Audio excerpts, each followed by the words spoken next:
Assalamualaikum warahmatullahi wabarakatuh, adik-adik semua.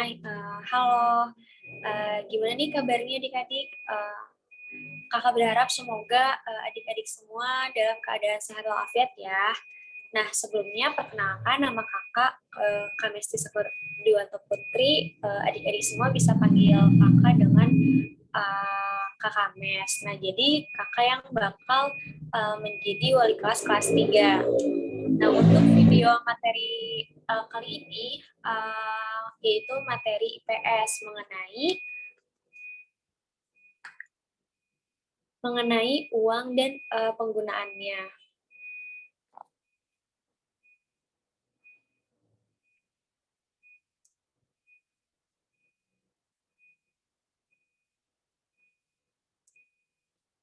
Oh iya, sebelumnya kakak izin off cam ya karena takutnya jaringannya kurang stabil. Nah, jadi sebelum adik-adik semua tuh tahu gitu tentang mengenai uang, adik-adik juga perlu tahu nih sejarah uangnya kayak gimana sih. Nah, jadi pada zaman dahulu manusia itu menghasilkan barang-barang sendiri untuk mencukupi kebutuhannya. Nah, tapi seiring dengan meningkatnya kebutuhan, jadi manusia itu tidak mampu lagi nih memenuhi kebutuhannya sendiri. Nah, oleh karena itu, untuk memenuhi kebutuhannya, setiap orang tuh membutuhkan orang lain. Nah, kebutuhan terhadap barang dan jasa yang tidak dapat diproduksi sendiri, diperoleh dari pihak lain yang dilakukan dengan cara barter. Nah, apa sih itu barter? Nah, barter ini tuh adalah proses tukar-menukar barang.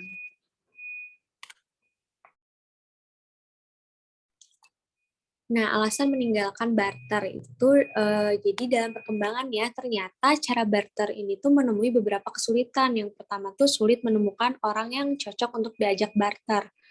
Yang kedua itu sulit menemukan nilai barang yang akan ditukarkan. Nah, kemudian kesulitan yang terdapat dalam barter akhirnya tuh mendorong munculnya cara lain nih adik-adik untuk melakukan tukar-menukar, yaitu pertukaran dengan uang barang. Nah, uang barang tuh dapat berupa kulit, emas, kerang, atau garam. Nah, penggunaan uang barang tuh ternyata juga memiliki banyak kesulitan. Boleh di next. Nah, jadi secara ringkas itu setiap orang tuh memerlukan uang nih sebagai alat pembayaran yang utama. Sebab pembayaran dengan barang atau barter itu tuh udah tidak dijalankan lagi. Nah, oleh karena itu, kegunaan uang tuh sangat penting dalam kehidupan ini. Boleh di next. Nah, jadi terdapat kesulitan-kesulitan yang timbul karena pada umumnya barang yang dipakai itu sebagai perantara mempunyai sifat-sifat sebagai berikut. Yang pertama tuh nilainya tidak stabil. Nah, maksudnya jadi untuk barang-barang tertentu sering mengalami perubahan nilai dalam waktu yang relatif singkat. Terus yang kedua itu sulit disimpan. Nah, jadi orang tuh mengalami kesulitan untuk menyimpan barang-barang tertentu atau mungkin untuk menyimpan dibutuhkan biaya yang cukup besar gitu. Kemudian yang ketiga itu tidak tahan lama. Nah, jadi ada sebagian atau beberapa barang yang dipakai sebagai uang barang ternyata itu ada yang mudah rusak gitu. Nah, contohnya tuh kayak garam. Nah, garam tuh akan mencair jika disimpan terlalu lama. Dan yang keempat itu sulit untuk dipindahkan ke tempat lain. Nah, ada sebagian barang yang sulit dipindahkan karena ukurannya yang terlalu besar atau mungkin kayak bobotnya tuh terlalu berat gitu. Nah, hal tersebut tuh dapat mempersulit seseorang jika dia tuh ingin berpergian ke tempat yang cukup jauh.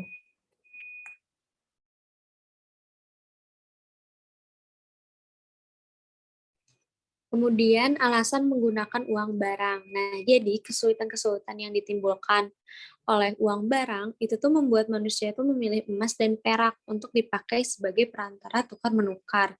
Dengan alasan yang pertama, itu tuh mudah dibawa pergi atau dipindahkan. Terus yang kedua, itu tuh diterima dan dipercaya oleh umum.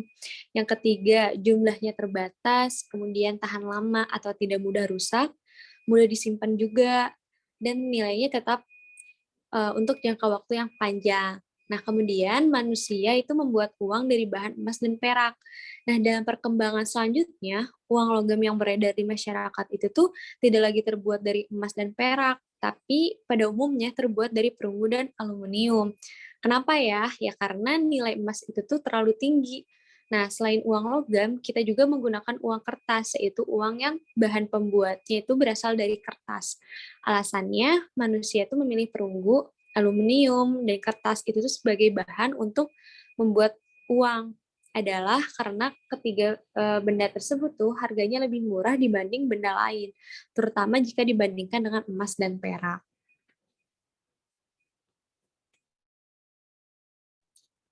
Nah, jadi adik-adik semua dapat disimpulkan bahwa uang itu tuh adalah benda yang memiliki syarat-syarat tertentu yang dapat digunakan atau diterima oleh masyarakat sebagai perantara dalam melakukan tukar-menukar barang dan jasa.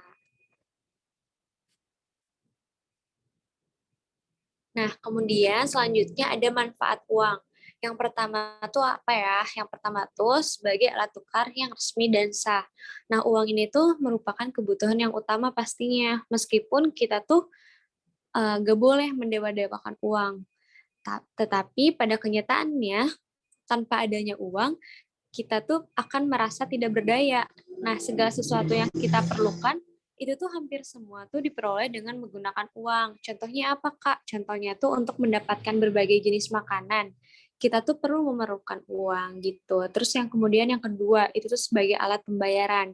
Nah, jadi setiap orang yang bekerja itu tuh pasti akan mendapatkan hasil yaitu upah atau bayaran. Contohnya apa? Contohnya kayak seorang buruh yang bekerja seharian, itu tuh akan mendapatkan upah atau bayaran berupa uang.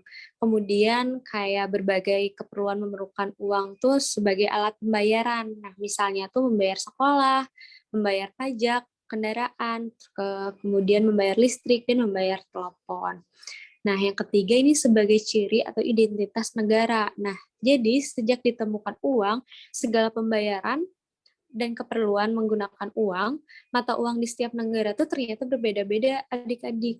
Nah, setiap negara di dunia ini tuh memiliki mata uang sendiri-sendiri. Nah, untuk Indonesia mata uangnya tuh rupiah. Kemudian Malaysia mata uangnya tuh ringgit, Singapura mata uangnya tuh dolar Singapura. Kemudian Jepang mata uangnya yen, India mata uangnya rupiah, Arab Saudi itu tuh mata uangnya rial, dan Inggris mata uangnya adalah pound sterling.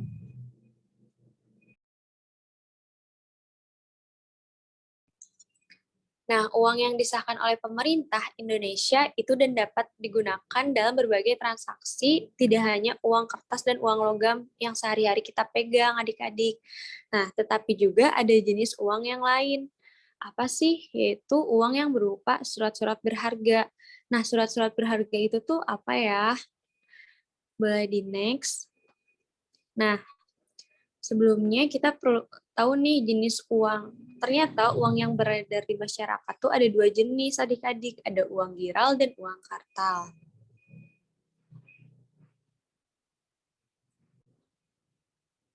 Nah, uang giral tuh adalah uang yang berbentuk surat-surat berharga. Nah, contohnya tuh surat berharga adalah cek, giro, deposito, wesel, kemudian polis dan sertifikat saham. Nah, uang giral ini tuh banyak digunakan oleh perusahaan-perusahaan biasanya. Boleh di next. Kemudian yang kedua tuh ada uang kartal. Nah, apa sih uang kartal? Uang kartal itu adalah uang dalam bentuk kertas dan logam. Nah, uang saku yang kalian, nah contohnya tuh uang saku yang maksudnya adik-adik bawa ke sekolah merupakan itu tuh uang kartal gitu.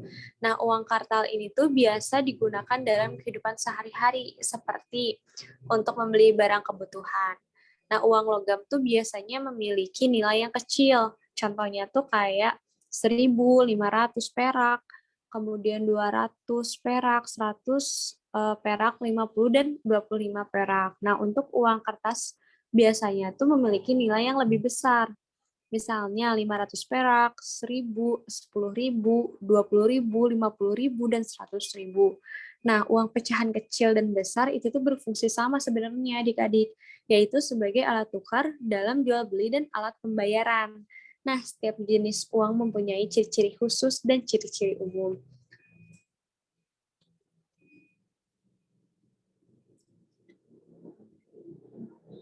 yang pertama itu ada ciri khusus uang logam, yaitu terbuat dari logam, contohnya itu perak atau emas, kemudian berbentuk bundar, mempunyai dua sisi, berwarna putih, kuning, dan keemasan, dan bergambar flora dan fauna Indonesia, seperti komodo, bunga melati, dan burung cendrawasih. Kemudian yang kedua itu ciri khusus uang kertas, yaitu terbuat dari kertas khusus tentunya, kemudian berbentuk persegi panjang, mempunyai dua sisi, tertulis nomor seri uang, ada tanda tanya, maksudnya ada tanda tangan pejabat Bank Indonesia, dan ada tulisan Perum Percetakan Republik Indonesia. Nah, kemudian yang ketiga itu ada ciri umum uang kartal.